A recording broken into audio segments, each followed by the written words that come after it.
Space was silent, but not empty. It thrummed with ancient rules. The event horizon boundary was one of them, a shimmering curtain of cosmic distortion that wrapped around a region so dark, so still, no sound or light escaped it. To the galaxy, it was simply known as the Edge. For eons, civilizations had dared to test its limits. Drones vanished, signals died, crews never returned. Some believed it was the edge of the universe. Others called it a divine firewall, built to separate what should be known from what should remain forgotten. Whatever the explanation, one thing was certain: no one crossed it. But humans weren't like the others. Where alien species saw limits, humans saw challenge. Where others turned back, humanity pushed forward. The boundary wasn't a warning to Earth, it was a dare. Starships hovered near it, collecting data. Orbiting labs sent theories spiraling into quantum equations. Yet none had touched it. Not until now. Because one human, burning with grief and brilliance, refused to obey the laws of the stars. Commander Lyra Voss stood at the helm of the Revenant, her eyes locked on the distant shimmer of the boundary. She was more than just a pilot. She was a storm given form. Tall, sharp-eyed, and driven by ghosts no one else could see, Lyra carried more than duty. She carried loss. Her father, Captain Elias Voss, had been the last to attempt the crossing. His ship vanished in a blink, absorbed by the boundary with not even static to mourn him. The galaxy moved on. Lyra didn't. Now she flew his design, a vessel rebuilt from recovered fragments and theoretical upgrades, designed to adapt in real time, shift frequencies, and warp space readings. It wasn't approved by the Council. Lyra didn't care. "You still believe he's out there?" A voice crackled over comms. She didn't answer. Instead, she whispered, more to herself than to anyone, "I believe the universe hasn't seen what humanity is truly capable of." Her crew trusted her. Barely. They followed her not because they believed in the mission, but because Lyra made them believe in something bigger, the audacity of hope. Her defiance made her dangerous, but in the void, danger was the only language worth speaking. Dr. Milo Ren was not a soldier. He was an eccentric quantum physicist with unruly hair, brilliant eyes, and an obsession that bordered on madness. The boundary wasn't a wall to him, it was a puzzle. His research was outlawed in most federations, but Earth funded him, quietly, desperately.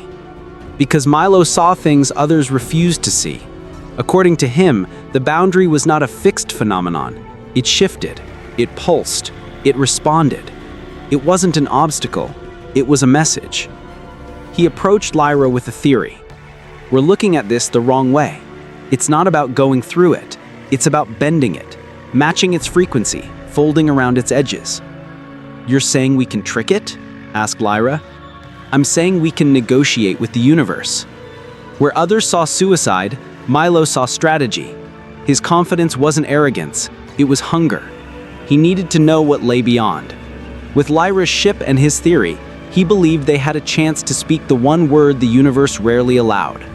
Why? Admiral Threx stood tall on his observation deck aboard the Drellian command ship, watching the human vessel prepare for the run.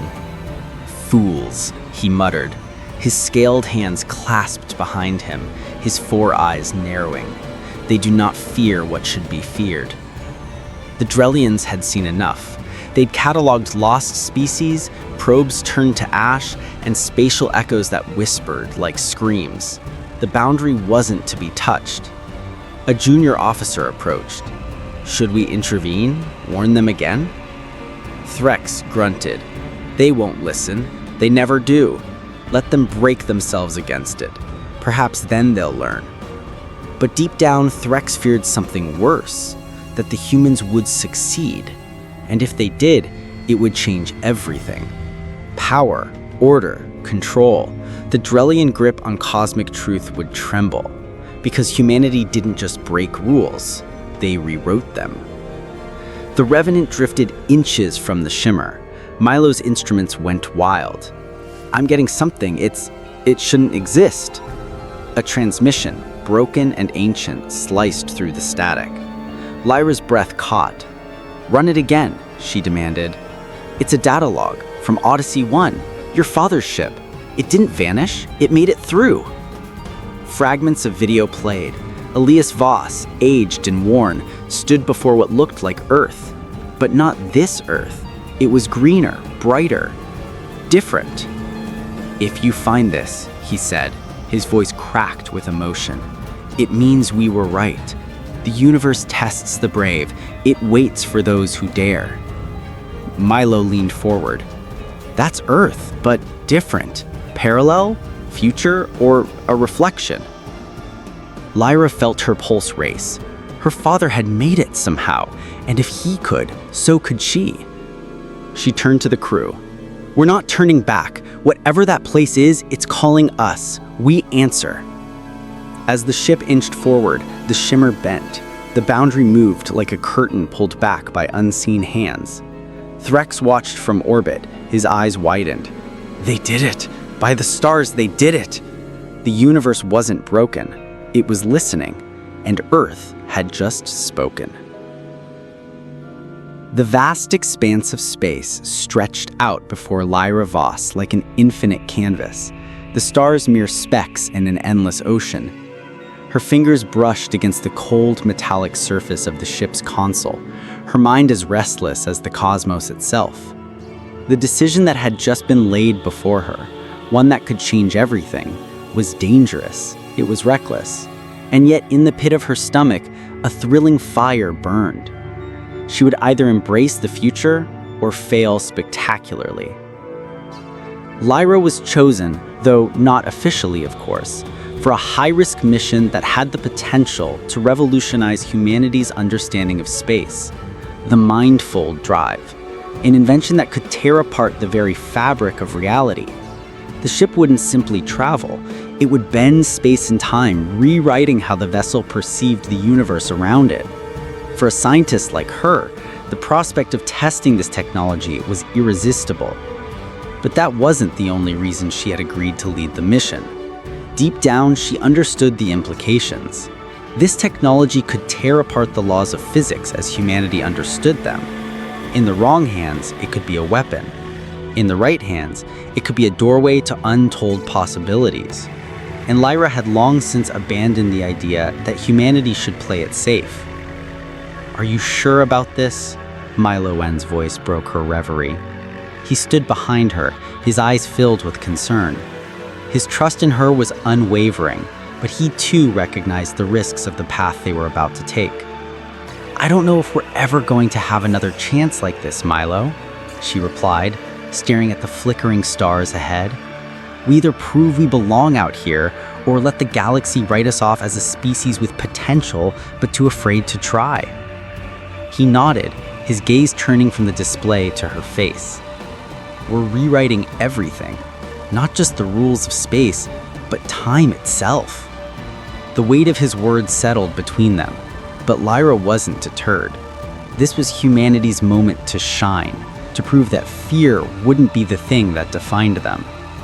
The Galactic Assembly convened in an ultra-secure, digitalized meeting room, a space where representatives from 1,000 different species discussed the fate of the galaxy. Lyra watched the proceedings through the digital interface, a grim expression on her face. What was happening now was no longer just about one rogue mission. It was a matter of survival. The Mindfold Drive had drawn the attention of the galaxy's elite, and they were not pleased. The decision was clear. This technology was too dangerous, too unpredictable. The Council feared what it could do to the delicate cosmic balance. They spoke of the potential chaos that could arise, the destruction of entire star systems if the technology were misused. In the heat of the meeting, a voice boomed from the screen. A member of the Auroch, an ancient race known for their wisdom.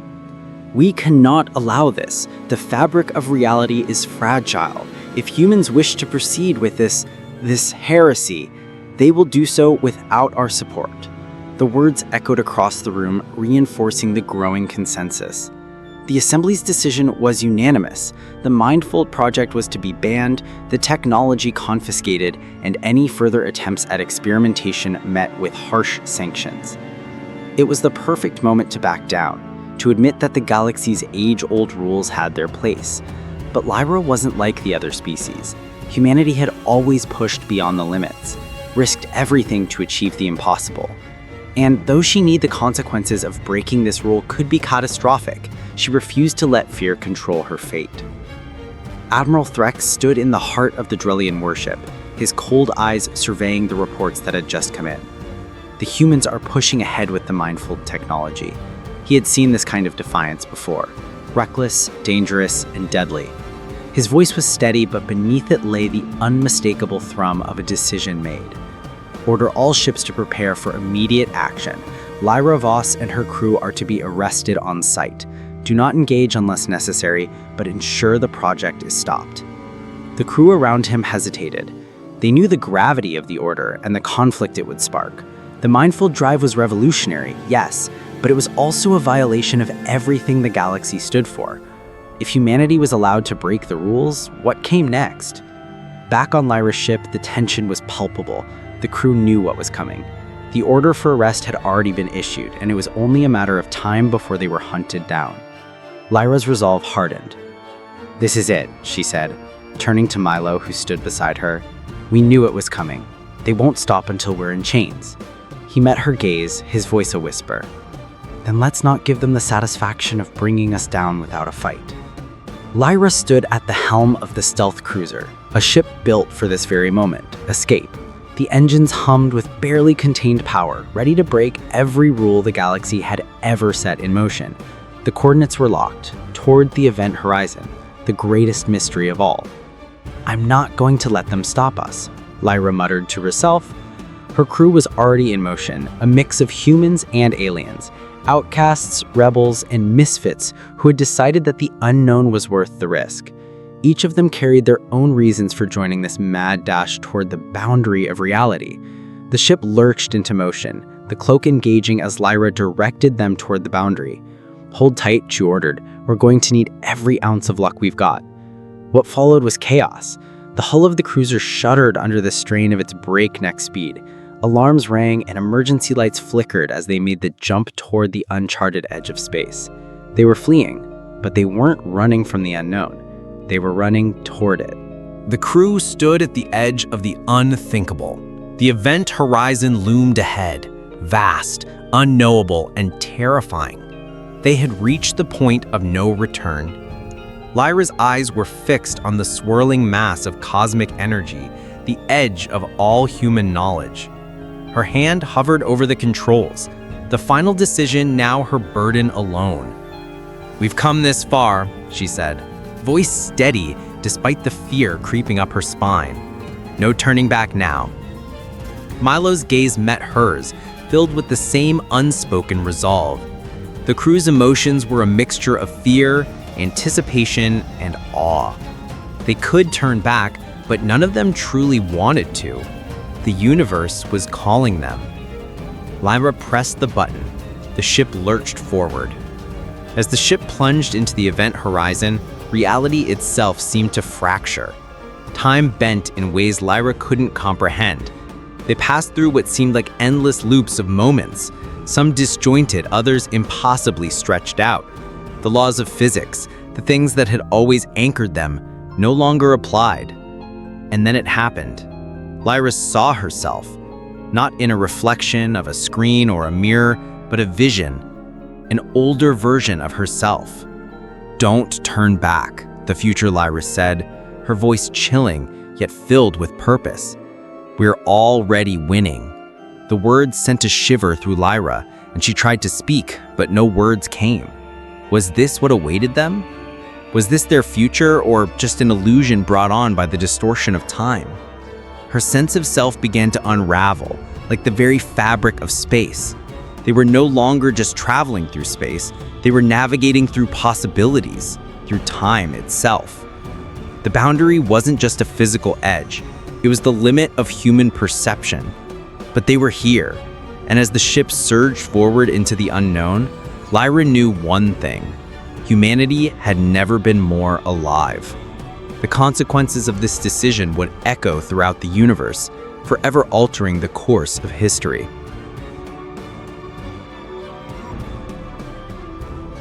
The crew shudders as it crosses the event horizon boundary.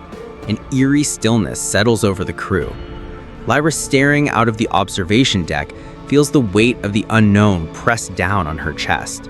The stars beyond the ship's hull blink erratically, as if responding to some unseen force. The crew stands in awe, unaware that they are no longer bound by the laws of physics.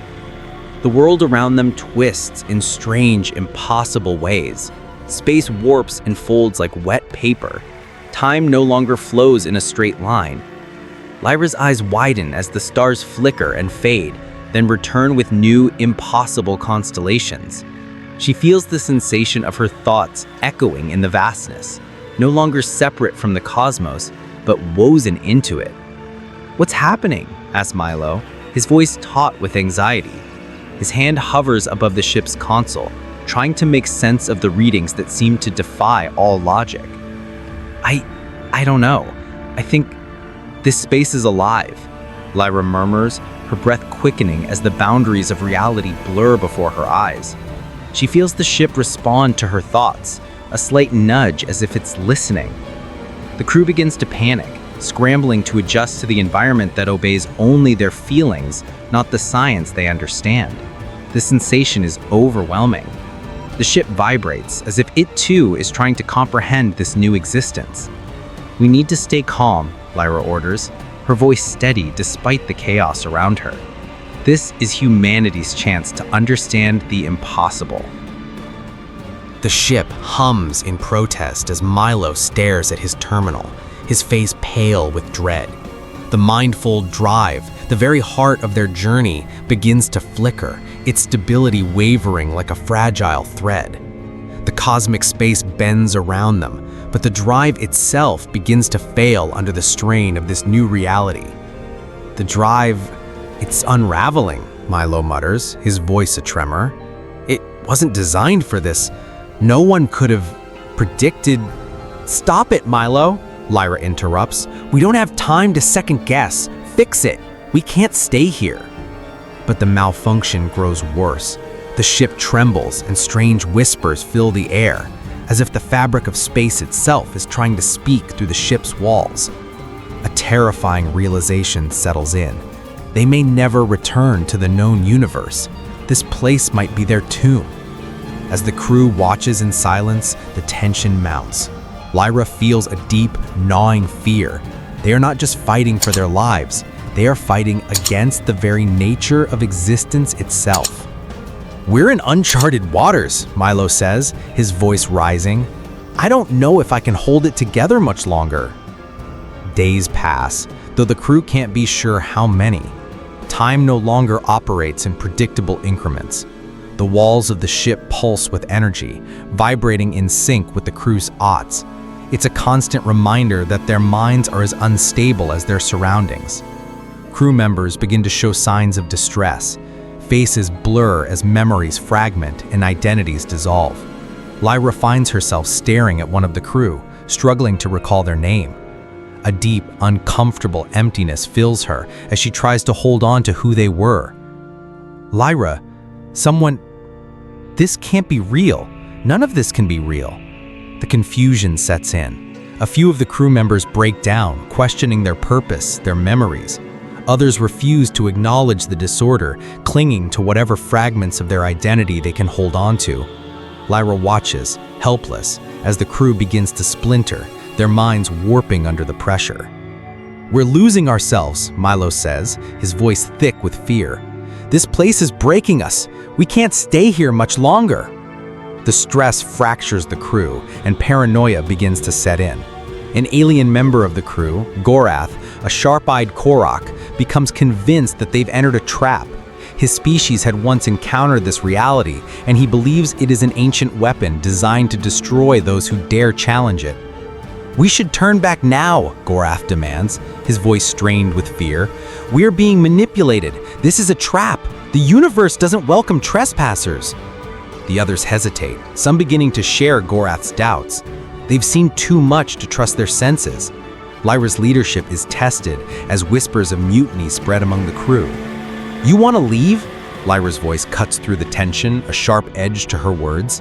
"And what happens when we leave? We return to the same old cycle, the same limitations. We came here for a reason." Gorath sneers, his eyes blazing with distrust. "I'll die before I let you drag me deeper into this nightmare. The universe has a price, and we are paying it now." Lyra faces the mutiny head-on, forcing her voice to stay calm. "I didn't come this far to turn back. If we die here, we die on our terms." Amid the chaos, Lyra stumbles upon a hidden message, one that had been left for her, encoded within the Mindful Drive's quantum calculations. It's from her father, who had disappeared when trying to cross the boundary years ago. The message, delivered in his voice, crackles through the ship's communication system. The universe doesn't punish curiosity, it waits for it. The message sends a shockwave through Lyra. Her father, alive, somehow preserved within the fabric of this strange, shifting space. His quantum anchor has kept him intact, even as reality itself begins to bend and unravel. Lyra feels a flicker of hope, mixed with fear. She's torn between two choices: saving her father and sacrificing the crew's mission, or continuing forward with the knowledge that her father's survival may depend on the unraveling of reality itself. "Dad?" she whispers, her voice shaking. "What did you find?" The tension reaches its peak as Lyra stands before the crew, the message from her father still ringing in her ears. She has a choice to make, one that will define not just her future, but the future of the entire crew.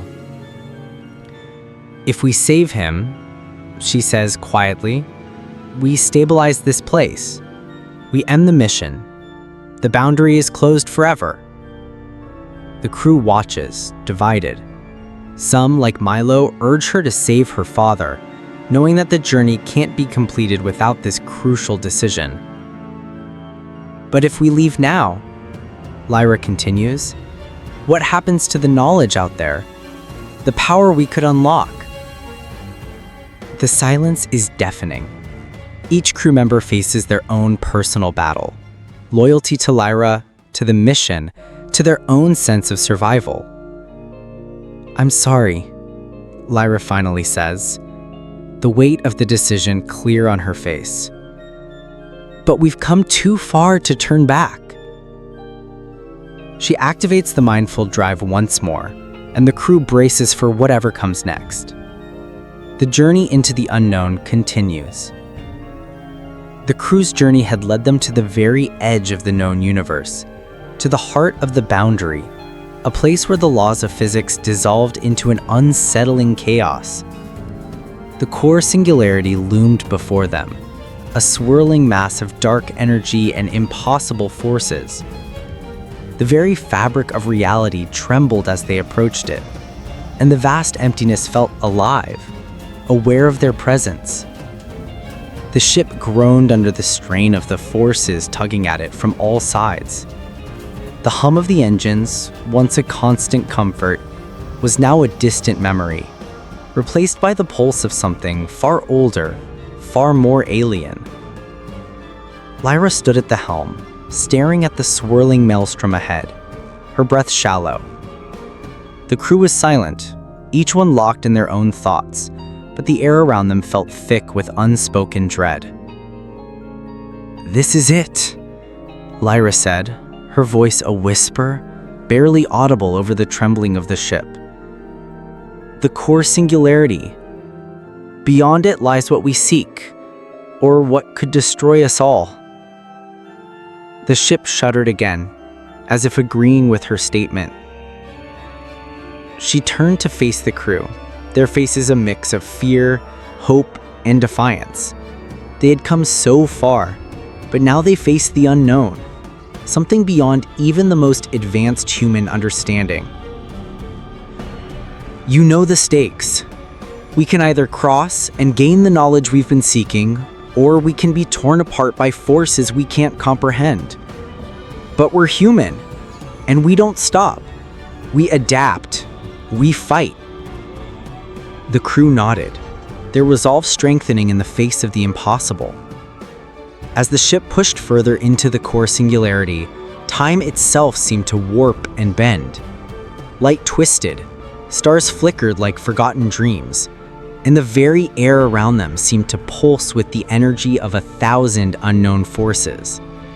This was the edge of reality, and every moment felt like a battle to stay anchored in existence.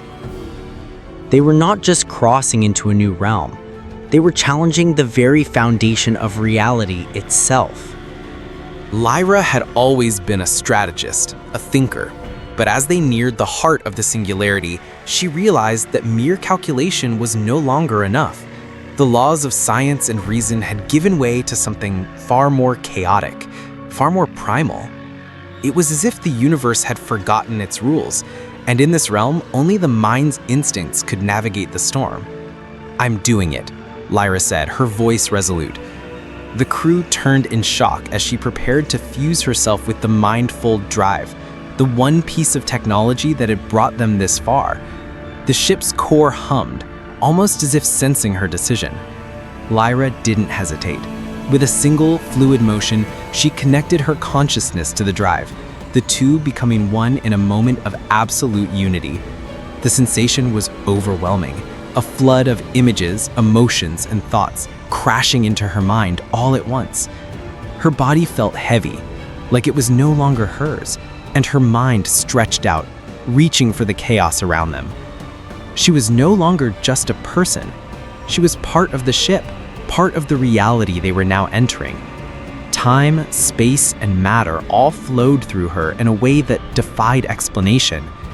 She could feel the pulse of the universe itself, its heartbeat thrumming in her chest. Lyra's eyes widened in awe as she realized that she was no longer bound by the limits of her own existence. She was everywhere. The knowledge of the singularity, the truth behind its creation, and the secrets of the universe itself became clear in a moment of overwhelming clarity. But with this knowledge came a price. She could feel the fragility of her humanity slipping away. She was becoming something more, something less. "I'm with you," she whispered to the crew, though her voice no longer sounded like her own. "We're moving forward. Follow me." In that instant, Lyra was no longer just the captain. She was the ship. She was the very essence of their journey, their last hope. The ship surged forward, guided not by cold logic, but by something far more human, instinct. Lyra's senses were no longer her own. The memories of her past, her emotions, everything that made her human now shaped the course of the ship. Her thoughts wove through the chaotic maelstrom like a thread through the fabric of reality itself. "I can feel it," she said, her voice echoing through the comms. "The path, it's not just logic anymore. It's something deeper, something more. We have to trust ourselves." The crew, though uncertain, followed her lead. As the ship twisted through the ever-changing landscape of the singularity, Lyra's decisions were instinctual, guided by raw emotion and memory. The cold, calculating logic of their alien technology faltered against the unpredictability of the singularity, but Lyra's humanity thrived in the chaos. "We're in control now," she said, her voice steady. "Not the machines, not the aliens, us. We'll survive this." The ship veered through a vortex, its walls pulsating with dark energy, and for a moment, the crew held their breath. They had crossed into the heart of the storm, and they were still alive. Milo stood at the edge of the control room, his hands trembling. He knew what needed to be done, but the thought of it was unbearable. To save the crew, to save Lyra, he would have to sever his physical form, to become something less than human. "We can't make it without you, Milo," Lyra said softly, her voice filled with understanding. "But we can't make it without all of us." He swallowed hard, the weight of his decision crushing him. He had been the heart of their technology, the one who had kept them moving forward. But now, in this final moment, he had to give everything. He had to let go. "Milo?" Lyra's voice was faint, distant, as if she could sense his hesitation. "I've always been a machine at heart. It's time I became one completely." With that, Milo initiated the sequence. His consciousness faded from his body, and his essence was woven into the ship's core, an echo of who he once was. He was no longer alive, but his sacrifice ensured that the ship could survive. The crew felt the loss deeply. They had lost one of their own, not to the void, but to something far worse. The knowledge that his humanity was forever gone. The ship was now stronger, but they had paid a heavy price. As the journey through the singularity continued, the instability of reality itself began to tear at the crew. Some were lost, slipping through cracks in the fabric of existence. They vanished without a trace, their lives erased from time itself, as if they had never existed. Lyra stood at the observation window, staring into the void, knowing that the crew had been fractured beyond repair. Some had been lost to the chaos, drifting through alternate timelines, never to return. "Where are they?" one of the crew members asked, his voice shaking with grief. "They're gone," Lyra said softly. "Lost to the singularity. But we can't stop. We have to keep moving forward." The weight of the loss settled over them, but Lyra knew there was no time for mourning. They had come too far to give up now. Their mission, humanity's survival, depended on them. As Lyra pressed on, a vision suddenly gripped her mind, a vision of Earth, thriving, united, and powerful. It was a future she had never imagined, but one that she could see with crystal clarity. Earth had risen to become a cosmic force, using the knowledge gained from this journey to create a new era of peace and prosperity. But the vision came with a price. Lyra saw herself at the center of it, her face marked by the toll of the journey. She knew that she was the key to this future, that her survival was the linchpin upon which the fate of Earth rested. "The price is too high," she whispered, her heart heavy with the burden of what was to come. "But it's a price worth paying." In the final moments, Lyra's mind melded fully with the ship's drive. Together they tore through the fabric of reality itself, creating a new form of existence. Time and space no longer followed any rules. They were outside of everything, moving through a realm where nothing was certain. The ship surged forward, its path cutting through the very essence of the singularity. Colors and shapes exploded in a dazzling display as the crew watched in awe. They had made it.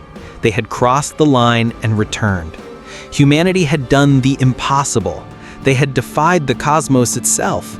And in that moment, Lyra knew that they were no longer just explorers. They were masters of the universe. The future was theirs to shape. The ship hurtles through Earth's atmosphere, streaking across the sky like a comet. Heat radiates from its hull as it enters the planet's orbit, a symbol of humanity's impossible return. On the ground, global communications are flooded with messages of awe, wonder, and fear. The moment Earth has awaited, the arrival of the crew who ventured beyond the boundary has arrived.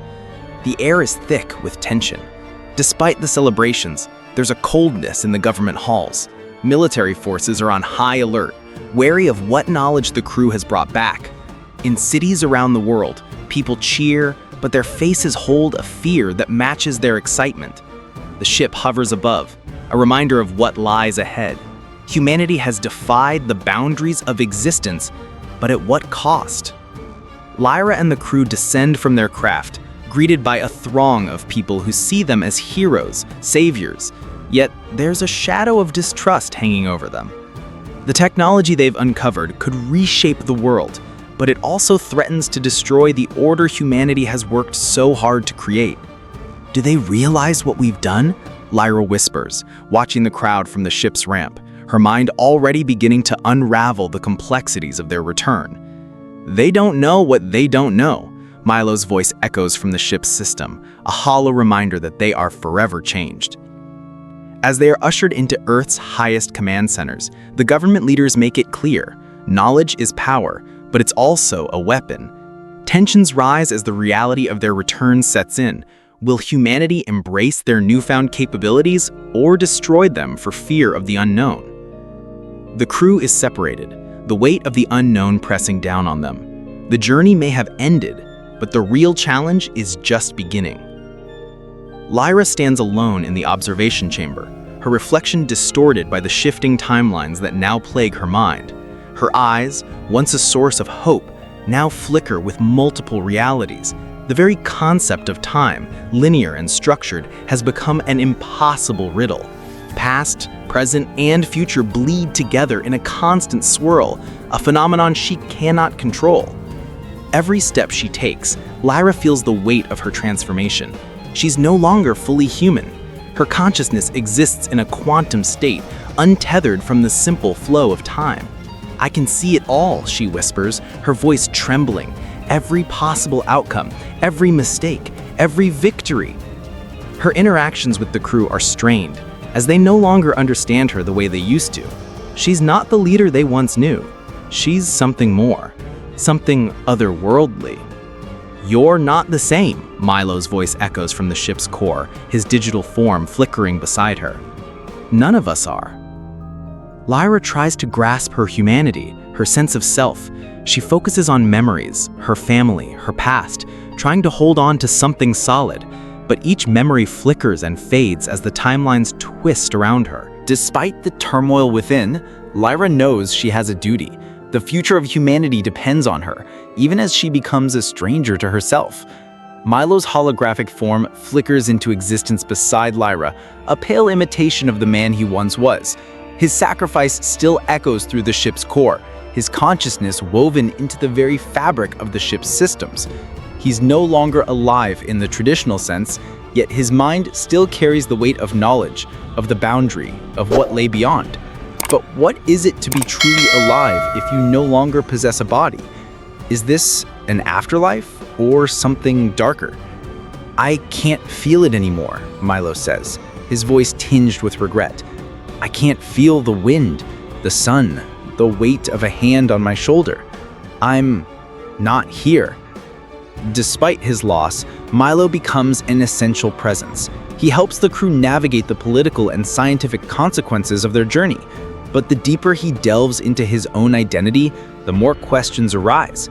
Is this still Milo, or just a shadow of who he was? Lyra asks him the impossible question. "Do you feel human, Milo?" He doesn't answer immediately, his form flickering in uncertainty. As they prepare for the challenges ahead, Milo's existence becomes a haunting reminder of the price of exploration. His presence will guide them, but his loss will never fully be understood. The world stirs with the revelation that a new era of science has begun. Soft physics, the understanding that mind and matter can influence one another, becomes the foundation of humanity's new understanding of reality. The crew becomes the gatekeepers of this knowledge, tasked with guiding the world into a new age. Politicians and scientists alike grapple with the implications of soft physics. Can the human mind truly alter the laws of nature? If so, should it? With this power, humanity could cure disease, manipulate time, and alter the very fabric of the universe. We could reshape everything, Lyra says, looking at the models of quantum energy on the display. But should we? Debates break out across the globe. Ethical questions arise. How much power is too much? Who will wield this power, and what will stop it from being abused? Lyra stands at the precipice of a new world, knowing that the choices made now will decide the fate of humanity. But the deeper she delves, the more she wonders, is humanity ready for such power? News of Earth's victory spreads across the galaxy, sending ripples through interstellar societies. At first, other species dismiss Earth's achievement, an anomaly, a one-off, but the truth becomes undeniable. Earth has done what no other species could, bent the laws of space and time itself. Alien factions begin to take notice, some in awe, others in fear. "This changes everything," a Valari diplomat says, her voice cold. "We cannot allow one planet to disrupt the balance of the galaxy." As Earth's power grows, factions from across the galaxy begin to align either to support Earth's new rise or to challenge it. Earth's newfound influence becomes both a blessing and a curse, as alliances form and old rivalries flare. The galaxy stands on the brink of a new era where Earth's place within it is uncertain. Will Earth become the leader of a new cosmic order, or will the other species work together to halt its rise? The Galactic Assembly convenes, a vast gathering of species from across the galaxy. The question at hand is not whether Earth's actions were a fluke, but what they mean for the future of the galaxy itself. The rules that have governed space for eons are being called into question. It's not about Earth, a Rithian delegate argues. It's about the stability of the galaxy. If we allow this, what's to stop any species from rewriting the laws of the universe? What happens next? A heated debate erupts. Some factions argue for a new era of exploration, where the old rules no longer apply. Others demand that Earth's actions be punished, to preserve the order that has kept the galaxy intact. The Assembly's decision will shape the future of the galaxy, one where Earth's fate is sealed, for better or worse. The galaxy is on the edge of an existential crisis, and no one knows what comes next. A quiet hum fills the classroom, the sound of breathing, of minds in sync as the Martian sun casts a pale orange glow through the dome. The students, ranging in age from 10 to 16, sit at sleek desks, their gazes locked onto a floating holographic display.